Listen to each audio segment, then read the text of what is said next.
Magandang buhay mga bata! Tara, samahan ninyo akong matuto kasama si Teacher Aika, your online teacher. Please don't forget to subscribe, like, share, and hit the notification bell for more videos. Thank you! Matatag Curriculum, Math, Grade 1, Quarter 3, Week 1, Day 1.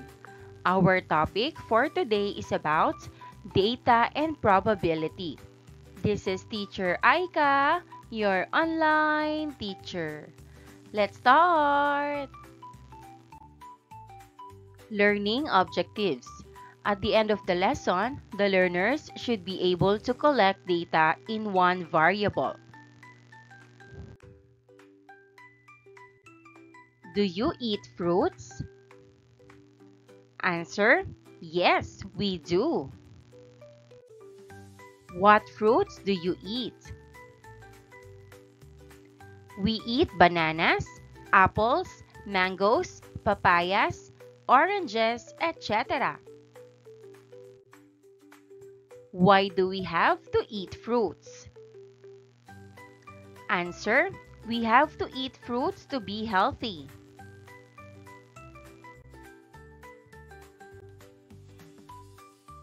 Purpose: to collect data in one variable.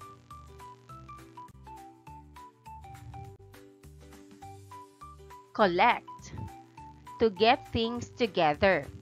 Example: I collect flowers from the garden. Data: the information we find or know.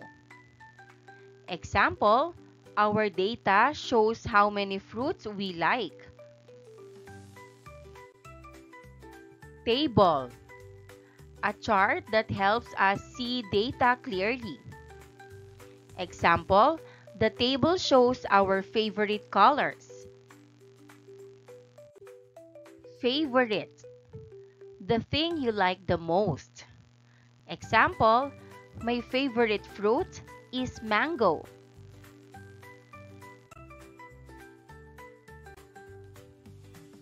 Class, today you will gather data or information. We will use this data in our next lesson on pictographs. Preparations. First, prepare 5 open boxes with 10 to 15 picture cards of each fruit: mango, apple, banana, avocado, and orange. B. Manila paper with the table shown below. Adjust the number of columns and rows according to the number of learners. So class, I will show you one box at a time. Tell me the name of the fruit in front of the box. After that, I will place the box on the table. Now, choose your favorite fruit from the 5 fruits. Get one picture card of your chosen fruit from the box and paste it in one cell of the table using masking tape. Example: favorite fruit of Grade 1 Rose learners. Collecting data 2. Favorite colors of Grade 1 Rose learners. Class, I will show you cards with different colors, one at a time. When I show a card, tell me the name of the color.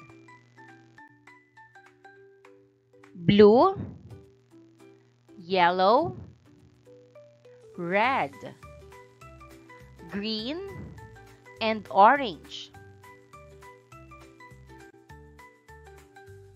Now, I will call some of you to tell us your favorite color from the 5 shown and explain why you like it. Preparations. A. 5 open boxes, each containing 10 to 15 circle cutouts in different colors. In front of each box, place a colored circle cutout and the name of the color. Blue, yellow, red, green, and orange. B. Manila paper with the table shown below. Adjust the number of columns and rows according to the number of learners. Class, choose your favorite color from the 5 shown.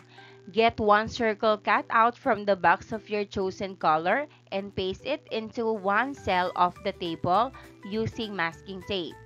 Make sure the cutouts are aligned properly in rows and columns.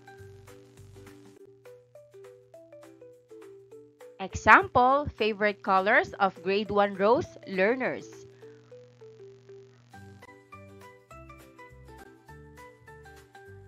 I will divide you into 4 groups. Each group will receive a survey form. In the first column, write your name.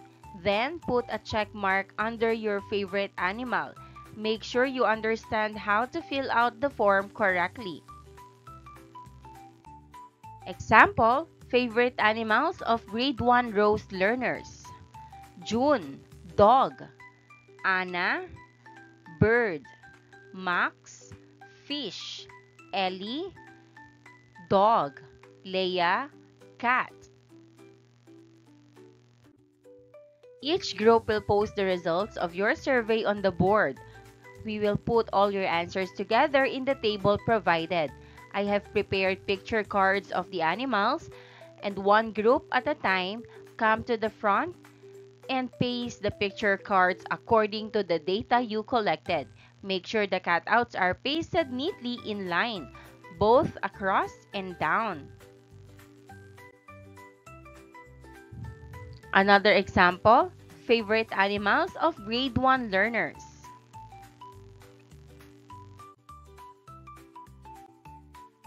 How can we collect data? Answer, we can collect data by asking the preference of the person on a particular category. Learning Activity Sheet number 1. Ask your classmates about their siblings. Write the name of each member in the first column. Put a check mark in the appropriate box for each member's response.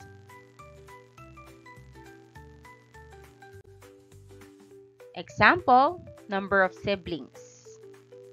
Ali, more than 2 siblings.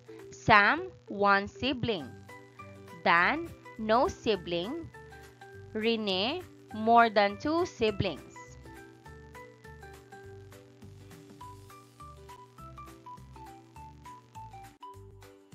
Maraming salamat sa panonood. Huwag kalimutang i-like at mag-subscribe para sa higit pang educational content. I-click ang bell icon para ma-update ka sa ating mga bagong video. Salamat! Magandang buhay mga bata! Tara, samahan ninyo akong matuto kasama si Teacher Aika, your online teacher. Please don't forget to subscribe, like, share, and hit the notification bell for more videos. Thank you! Matatag Curriculum, Math Grade 1, Quarter 3, Week 1, Day 2. Our topic for today is about data and probability. This is Teacher Aika, your online teacher. Let's start! Learning objectives. At the end of the lesson, the learners should be able to present data in an organized way by using tables.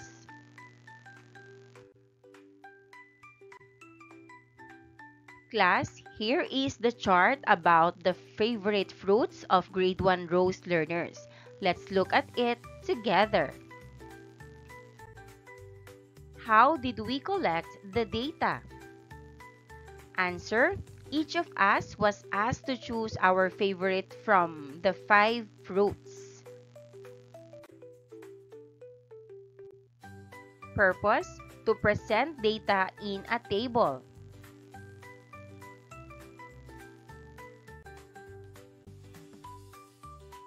Collect, to get things together. Example, I collect flowers from the garden. Data, the information we find or know. Example, our data shows how many fruits we like. Table. A chart that helps us see data clearly. Example, the table shows our favorite colors. Favorite. The thing you like the most. Example, my favorite fruit is mango.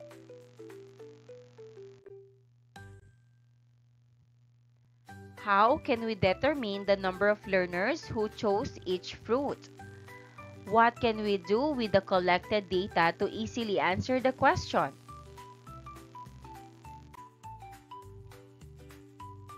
I will call on some of you to share your ideas. For example, one idea could be to count each fruit one by one. Let's check. Mango, 12. Apple, 10. Avocado, 4. Banana, 7. Orange, 7. And here's the table that you can use.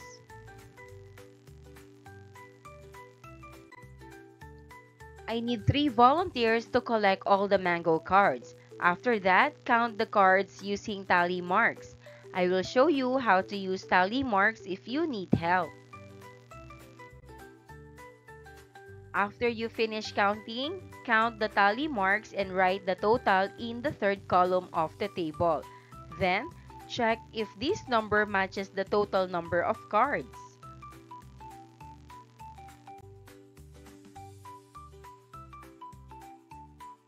And here's the answer. We have first column, fruit.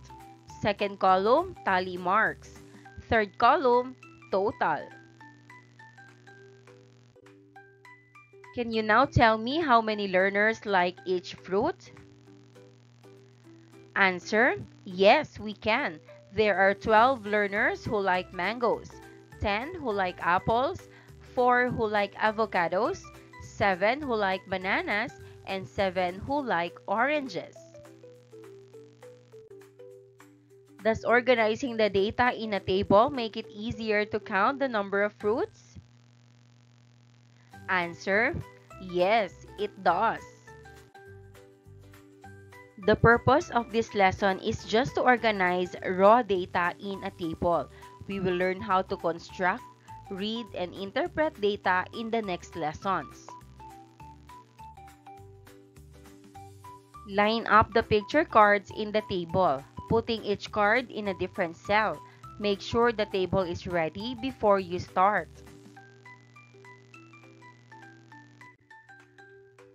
After placing all the picture cards, make sure they are aligned both horizontally and vertically, with equal spacing between each card. Count each fruit and write the number at the end of the row. Check if these numbers match the ones in the table. In this picture, we can see 12 mangoes, 10 apples, 4 avocados, 7 bananas, and 7 oranges. Let's answer the questions. How many of your classmates like mangoes? Answer, 12. What about apples? Answer, 10. What about avocados? Answer, 4.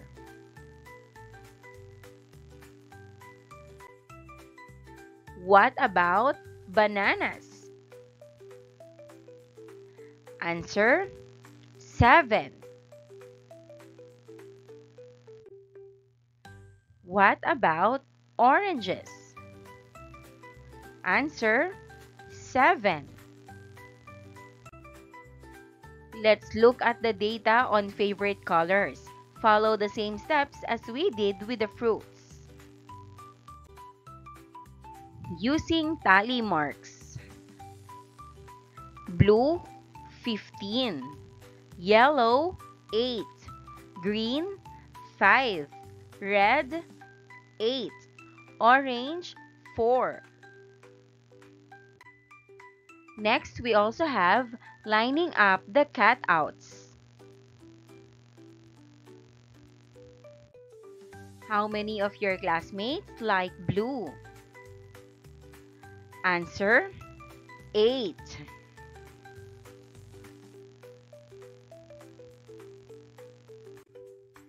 What about the color yellow?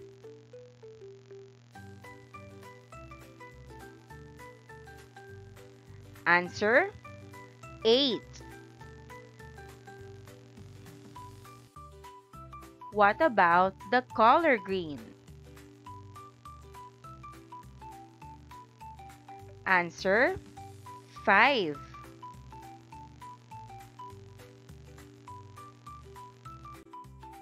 What about the color red? Answer, 8. What about the color orange? Answer, 4.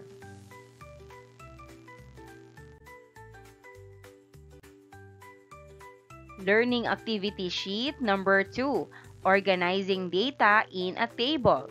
The data below shows the favorite animals of grade 1 rows. Favorite animals of grade 1 rows learners. Dog, 14. Cat, 12. Bird, 6. Fish, 8.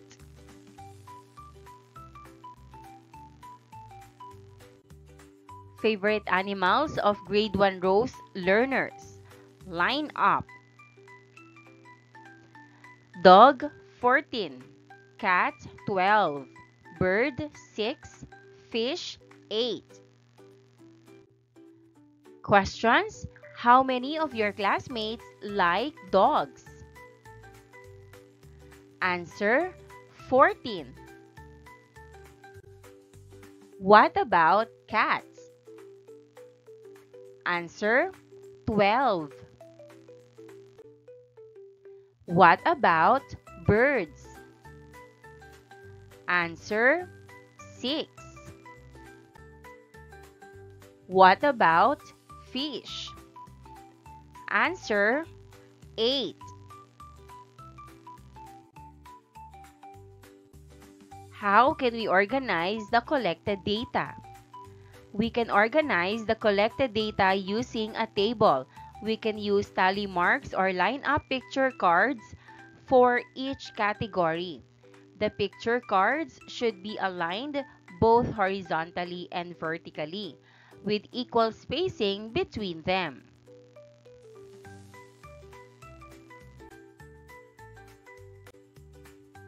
Assessment number 1. The table below shows the number of siblings of learners in grade 1 rows. Complete the third column.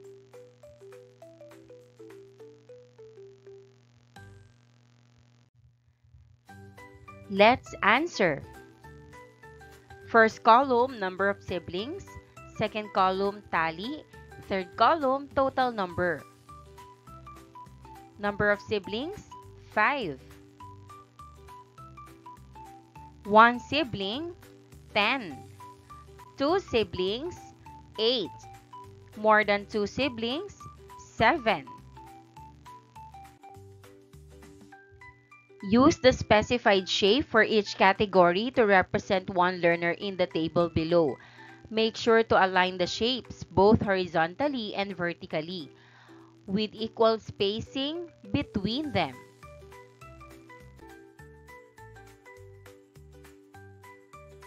And here's the table. Maraming salamat sa panonood. Huwag kalimutang i-like at mag-subscribe para sa higit pang educational content. I-click ang bell icon para ma-update ka sa ating mga bagong video. Salamat! Magandang buhay mga bata! Tara, samahan ninyo akong matuto kasama si Teacher Aika, your online teacher. Please don't forget to subscribe, like, share, and hit the notification bell for more videos. Thank you! Matatag Curriculum, Math Grade 1, Quarter 3, Week 1, Day 3. Our topic for today is about data and probability. This is Teacher Aika, your online teacher. Let's start! Learning objectives. At the end of the lesson, the learners should be able to present data in a horizontal pictograph without scale. Assessment number 1. The table below shows the number of siblings of learners in grade 1 rows. Complete the third column.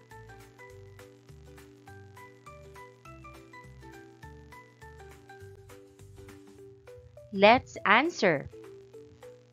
First column, number of siblings. Second column, tally. Third column, total number. Number of siblings, 5. One sibling, 10. Two siblings, 8. More than 2 siblings, 7. Purpose: to present data in a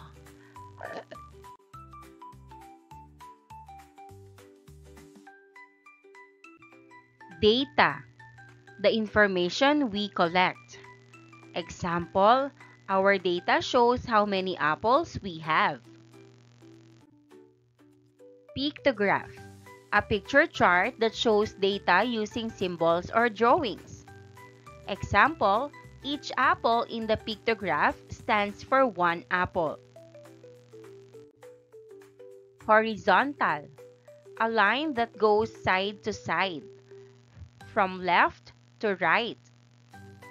Example, the table line goes horizontally. Parts of a pictograph. Title tells what the pictograph is about. Symbols or pictures show the data, like apple for apples.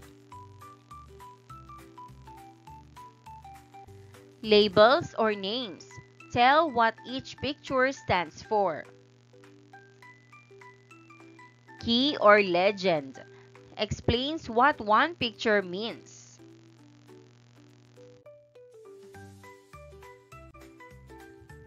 Class, look at the chart.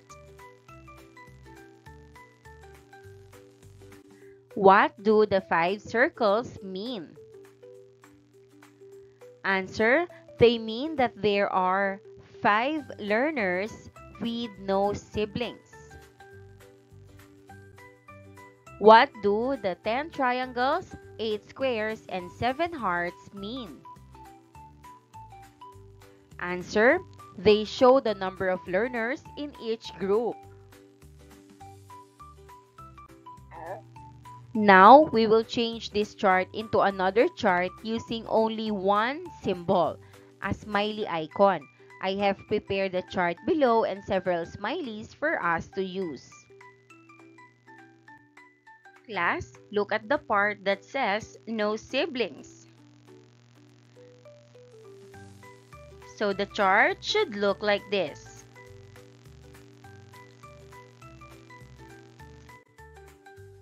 We said that the 5 circles represent the number of learners with no siblings. If one smiley stands for 1 learner, how many smileys should we put in the first row? Answer, yes, 5 smileys.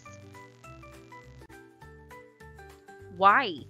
1 smiley represents 1 learner. Since there are 5 learners, there should be 5 smileys. What are some similarities and differences between the two charts? Answer, both charts show the same data about the number of siblings. In both charts, the pictures or symbols are aligned both horizontally and vertically. With equal spacing between them, the difference is that the second chart uses only one picture or symbol, while the first chart uses 4. In the chart, add the column titles and the key or legend that explains what one smiley represents. The chart is as follows. One smiley is equivalent to one learner. What title can we give to our chart? Answer: we can write number of siblings of grade 1 Rose learners. The completed chart is as follows. Number of siblings of grade 1 Rose learners. No siblings, 5 learners. 1 sibling, 10 learners. 2 siblings, 8 learners. More than 2 siblings, 7 learners. This chart is called a pictograph. Specifically, it is a horizontal pictograph. So what is a pictograph? A pictograph is a visual representation of data using pictures or symbols, where each picture or symbol represents a specific value. Now, let us talk about the parts of a pictograph.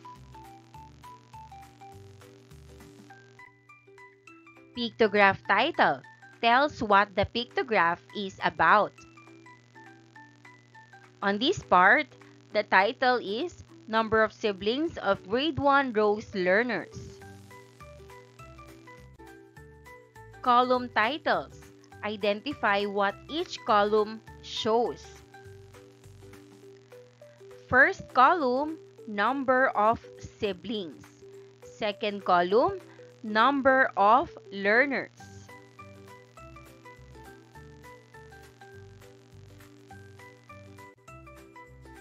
Category labels. Tell the type of data collected.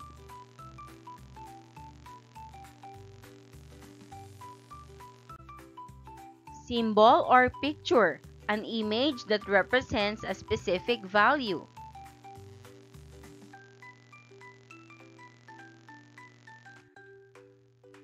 Key or legend tells the value of each symbol or picture.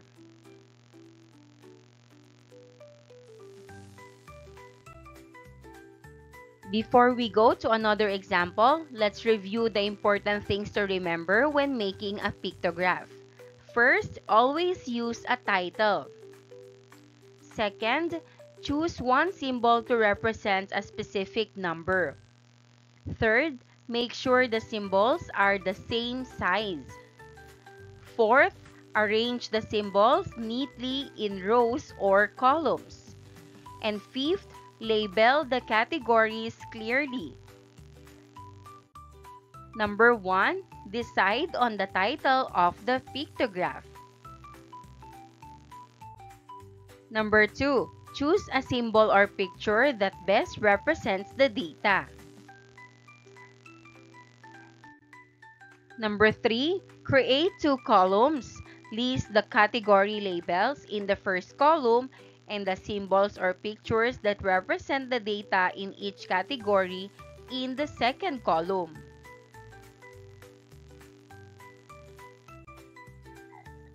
Fourth, ensure that the symbols or pictures are aligned, both horizontally and vertically. With equal spacing between them, they should also be the same size. Fifth, provide a key or legend at the bottom of the pictograph to explain the value of each symbol.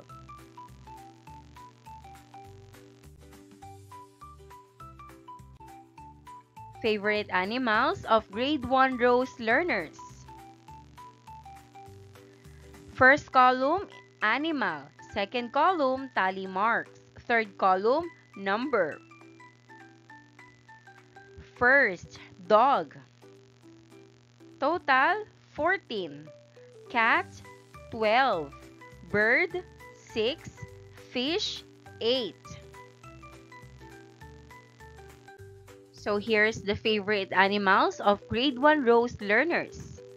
Dog, 14. Cat, 12. Bird, 6. Fish, 8.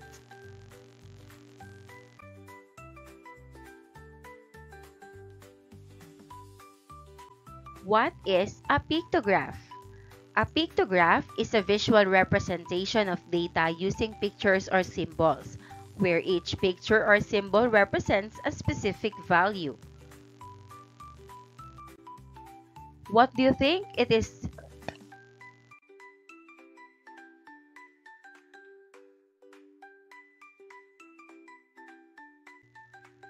This chart is called a pictograph. Specifically, it is a horizontal pictograph. So what is a pictograph? A pictograph is a visual representation of data using pictures or symbols, where each picture or symbol represents a specific value. Now, let us talk about the parts of a pictograph. Pictograph title tells what the pictograph is about. On this part, the title is Number of Siblings of Grade 1 Rose Learners. Column titles identify what each column shows. First column, number of siblings. Second column, number of learners.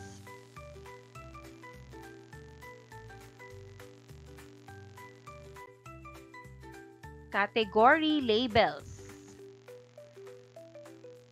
Tell the type of data collected.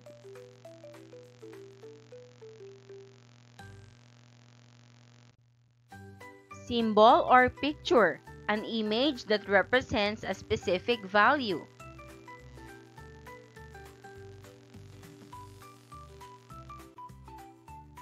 Key or legend, tells the value of each symbol or picture.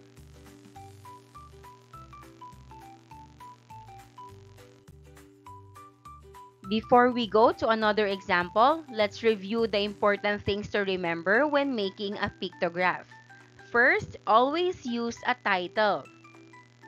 Second, choose one symbol to represent a specific number.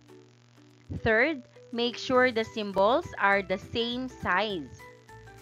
Fourth, arrange the symbols neatly in rows or columns. And fifth, label the categories clearly. Number 1, decide on the title of the pictograph. Number 2, choose a symbol or picture that best represents the data. Number 3, create 2 columns. List the category labels in the first column and the symbols or pictures that represent the data in each category in the second column.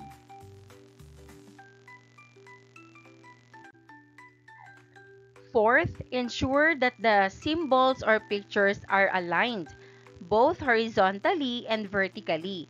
With equal spacing between them, they should also be the same size. Fifth, provide a key or legend at the bottom of the pictograph to explain the value of each symbol.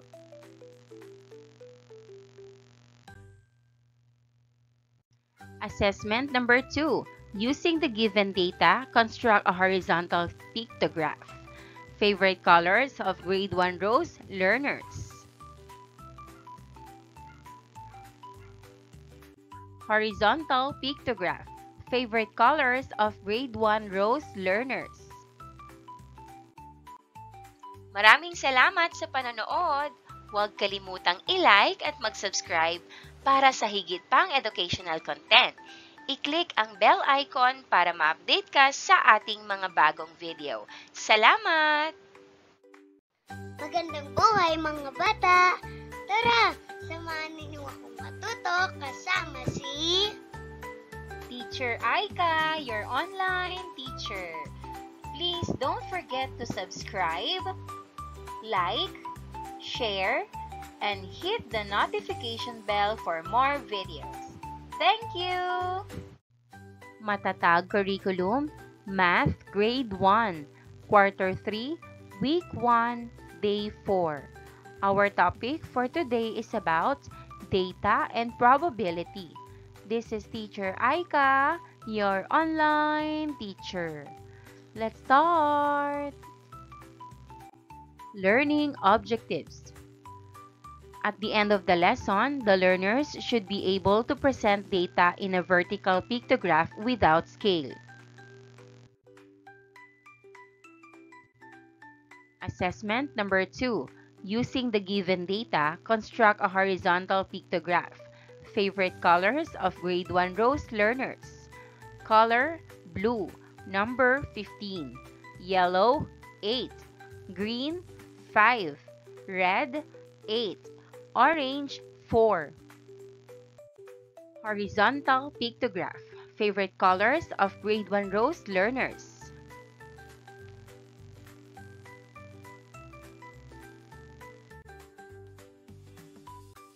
Purpose: to present data in a vertical pictograph without scale. Data: the information we collect.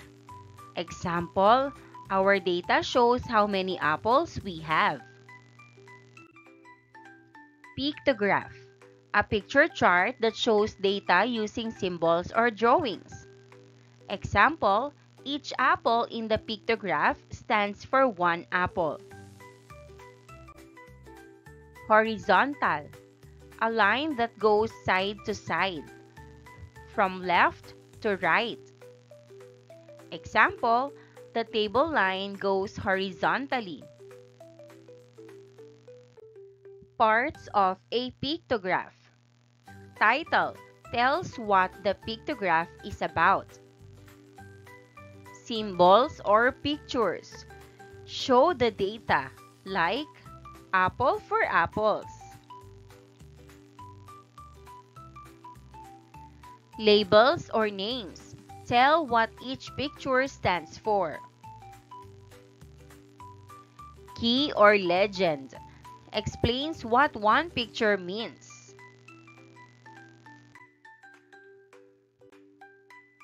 Class, we will now transform our horizontal pictograph into a vertical pictograph. Make sure you have enough smileys ready to use for constructing the pictograph. Favorite colors of grade 1 Rose learners. Class, let's look at the two pictographs. What are the similarities and differences between the horizontal and vertical pictographs? Notice that the titles are the same in both charts.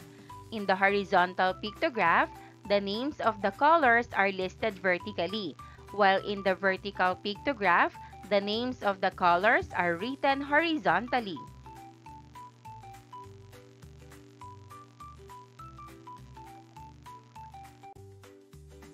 Because of this, the placement of the smileys or symbols also follows the orientation of the labels in each pictograph.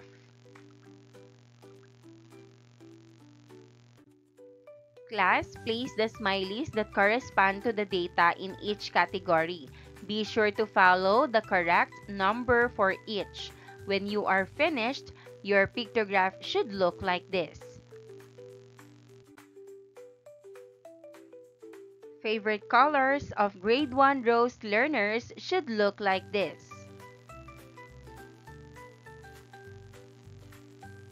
Questions: how many learners like blue? Answer: there are 15 learners who like blue. Is this the same answer we got in the horizontal pictograph? Answer: yes, the answer is the same. How about for the other colors? Are the answers the same in both charts? Answer: yes, the answers are the same. Class, which way of presenting the data do you prefer? The horizontal pictograph or the vertical pictograph? Why do you prefer that way? Class, which way of presenting the data do you prefer? The horizontal pictograph or the vertical pictograph? Why do you prefer that way? Answer: I prefer the horizontal pictograph because it is easier for me to read the names of the categories. Both pictographs show the same data, but they are different in how the category labels are arranged. Because of this, the pictures or symbols are placed according to the orientation of the category labels in each pictograph. Here's the table for favorite fruits. Present the data using a vertical pictograph. Mango, 12. Apple, 10. Pineapple, 4. Banana, 7. Orange, 7.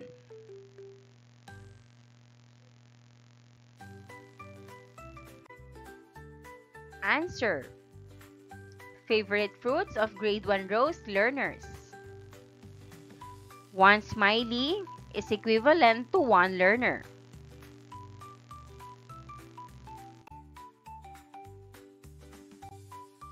What is a pictograph? A pictograph is a visual representation of data using pictures or symbols, where each picture or symbol represents a specific value. What are the similarities and differences between a horizontal pictograph and a vertical pictograph? Both pictographs present the same data. The titles are the same as well. However, the categories labels are listed vertically in the horizontal pictograph, but horizontally in the vertical pictograph. Consequently, the placement of pictures or symbols follows the orientation of the category labels in each pictograph. Assessment number 3. Use the given data. Construct a vertical pictograph, popsicle ice cream sold in a week at the canteen. Flavor chocolate, 10. Cheese, 10. Ube, 5. Mango, 8. Popsicle ice cream in a week at the canteen. Answer: